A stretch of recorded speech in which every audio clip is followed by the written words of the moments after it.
Stop trying to be Amy Porterfield. There, I said it. Come on inside and I'll tell you the rest of it.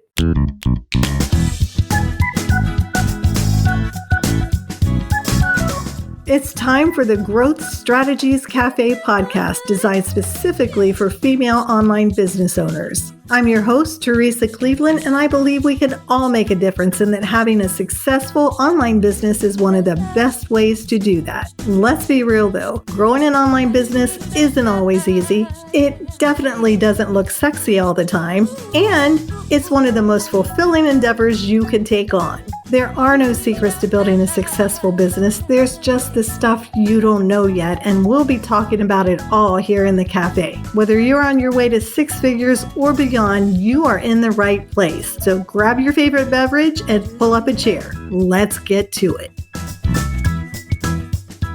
Hey, welcome to Growth Strategies Cafe. I'm your host, Teresa Cleveland, and I'm so happy you're here today. Let's just go ahead and jump right in, all right? What's your name? Chances are it's not Amy Porterfield, and whatever your name is, I would love it if you would assume your most powerful pose and just say out loud, my name is whatever your name is, and I'm a badass business owner. Ready? All right. My name is Teresa Cleveland, and I'm a badass business owner. How did that feel? Let's try it again. My name is Teresa Cleveland, and I am a badass business owner. Better? I sure hope so. And if you don't believe it yet, I hope that you build this into your day. Do it several times a day, morning, noon, and night. Whenever it feels right, do it because you have to believe it. I'm going to take a minute here and just clear the air. When I say stop trying to be Amy Porterfield, I am in no way attacking a fellow businesswoman. I have nothing against Amy. I say the same thing about Marie Forleo, James Wedmore, Stu McLaren, and some of my dearest mentors like Natalie Gingrich and Sarah Noquette, and hell, even myself. I'm simply using Amy as an example because most of the people in my circles know who she is, and I have a working knowledge of her and her products. So this way we can all just be on the same page. I actually had the opportunity to work with Amy back in the day in her Facebook Profit Lab program, and that came with some one-on-one time with her, and I've purchased a variety of her products and programs since then. I can assure you, based on our conversations and the time that I spent with her and as I've watched her grow, she's another girl out there getting things done, just like me, just like you. Consistency has been a key component of her success from my perspective as I've watched her rise over the years. She's crafted a business built on sharing what she's found to work for her and what she has found to be best practices. So what is my beef? It's this skewed belief, fed no doubt by marketing, and that's a topic for another day. But somewhere along the line, we have gotten to the place that we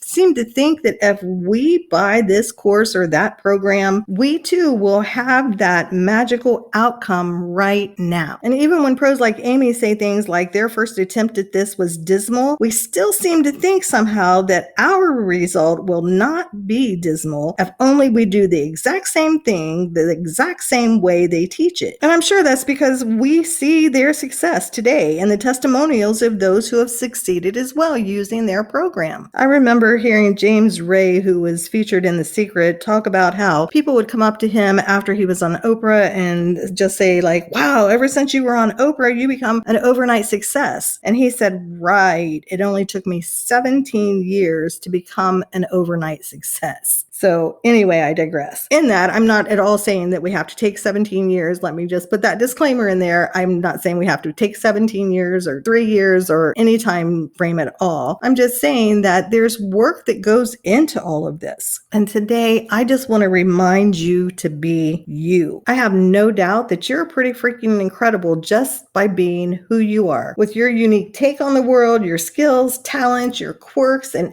all the other things that make you you. Having been out here in the online space for going on 13 years now, I've seen so many people who have bought into this program or that program, and some people succeeded, some people didn't. And we're going to get into that in just a minute. But before we do, let me ask you a few questions if you don't mind. Why did you get into business to begin with? What was and is your vision? What did you see? What was it that made you say, okay, I'm going to put my flag in the ground here. This is who I am, and this is what I'm going to build. I'll be honest, I think it's imperative to go back to this anytime you're considering something as large an undertaking as changing your business model or adding to it. And let's be real, if you're going from one-on-one work to a course or a group program, whatever it is, when there's that shift, you're changing or adding to the business model that you already have. And it's actually very, very smart to find someone who can teach you how to do that. Now that you've connected back with, why you got in business and what your vision was, let me ask you this. Do you really want to create a course, or is it the allure of the possibility of all the money that you can bring in? I've seen people in groups and different programs who are honestly in there trying to figure out what their topic is. So they're starting from that place of, oh my goodness, I could create a course and I'm going to make all this money. I see so many people doing it, right? Or are you just simply frustrated because you aren't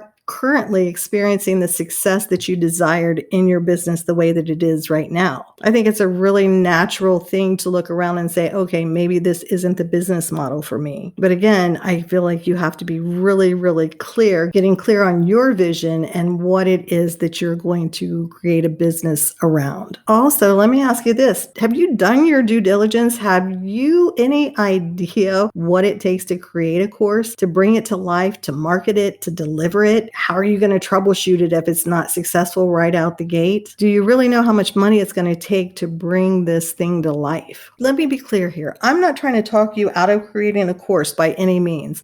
What I'm talking about today really applies to all of your business. So it's not just a course, but we're going to stay with that example because everybody's talking about it. There are so many people teaching how to create a course. And this is in no way a review or a commentary on those courses or the course creators. This is just me sharing what I see as a highly overlooked piece of the puzzle. So let's go back to courses. Do they work for everyone?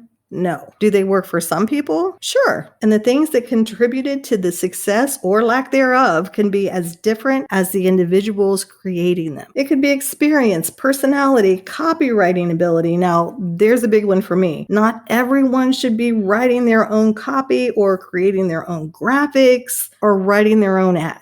Yep, not even with fill in the blank templates. Here's the thought, and I think it's really important to understand that the majority of courses are like recipes. Think about it, right? Where do recipes come from? Someone created a dish that turned out really well, and they documented it as they went along so that they could repeat it in the future. Somebody else sees how great it is and they ask, how did you do that? How did you make that? Can you show me? Right? And they share their recipe. Have you ever done that? I know I have, and I don't know about you, but unfortunately, not all of the recipes that I've made have turned out as good as the original. Does that ever happen to you? And what happens after a few failed attempts? You got it. Much like the many purchased programs and courses that didn't pan out and they're gathering digital dust on our hard drives, that recipe becomes forgotten in time and we look for a better or a new recipe. Sound familiar? Look, my point is this. Amy is successful because she approaches things as Amy with her mission, her vision, her values. I haven't talked with her in years myself, but I'm pretty sure that she has dealt with and probably still does on some level many of the same things that you and I do. Buying her course or anyone else's program is not a magic carpet ride to success, regardless of how the marketing makes us feel. We're not going to just end up where they are at the end of the course because we followed all the steps in the program. And here's a little nugget that not a lot of people realize. Just getting to the end of the program, just because a program is 8 weeks or 12 weeks or 6 months, that doesn't mean that you're going to accomplish all the things that you want to accomplish in that time frame. There's a lot of work that goes into these things. What I'm here to share with you today is that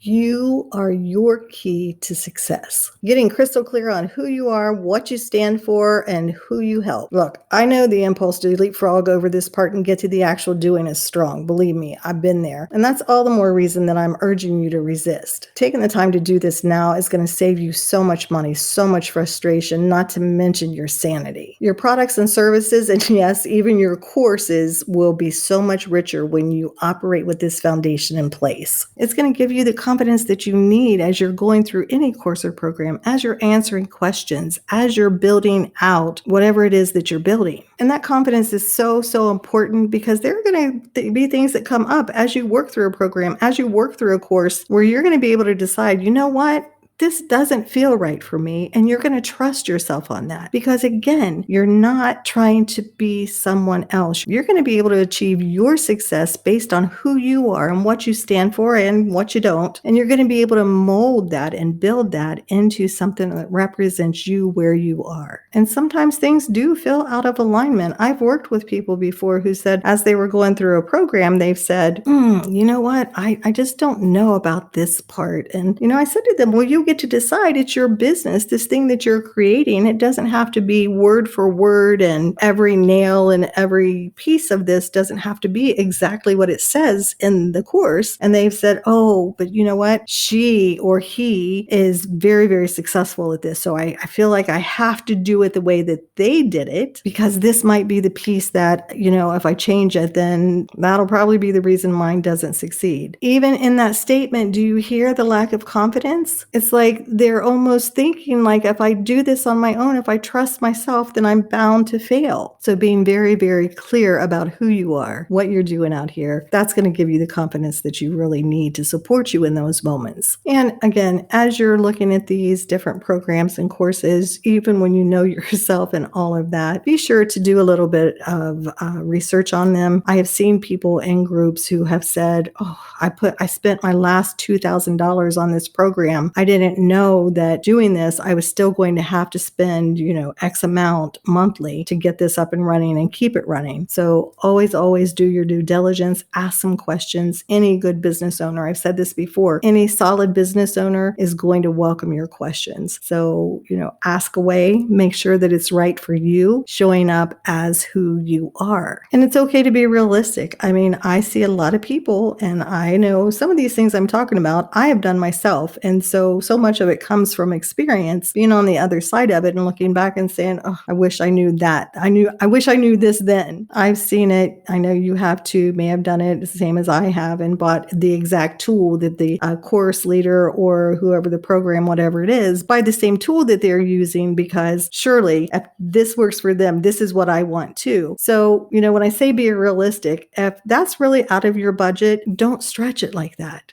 Don't stretch your finances like that because it's just going to create stress. And that's the last thing you need as you're building the stuff out. It is hard sometimes. And if it's not hard, it is very time consuming and we need to stay focused. So we don't need the added distraction of stress and all the worry and everything else. And coming back to you being you, I think when you're solid in that and you've laid this foundation, it's going to be less likely that you're going to make those decisions that are going to put you in those precarious positions. Well, that's it for today. Please take some time, set some time aside, even if you've already figured out your mission, your vision, your values. Go back, revisit it, make sure that everything's still in alignment. See if you need to make any adjustments, whatever that looks like. But go back to that foundation. That's always going to be the thing that you can depend on to guide you forward. If you need any help with it, reach out. I'm more than happy to walk through some of that with you. It's one of my favorite things to do, and I can't wait to see you out there being you. Be sure to join me next week when my guest is the remarkable Sarah Kahn. She's sharing a pivotal moment in her journey and how it's impacted her business. And I thought this was a great way to introduce you to her because she's also going to be joining me once a month for the rest of this year, for the rest of 2021, where we're going to call out some of the questionable things that we see in the online space. I can't wait. Until then, let's go make a difference.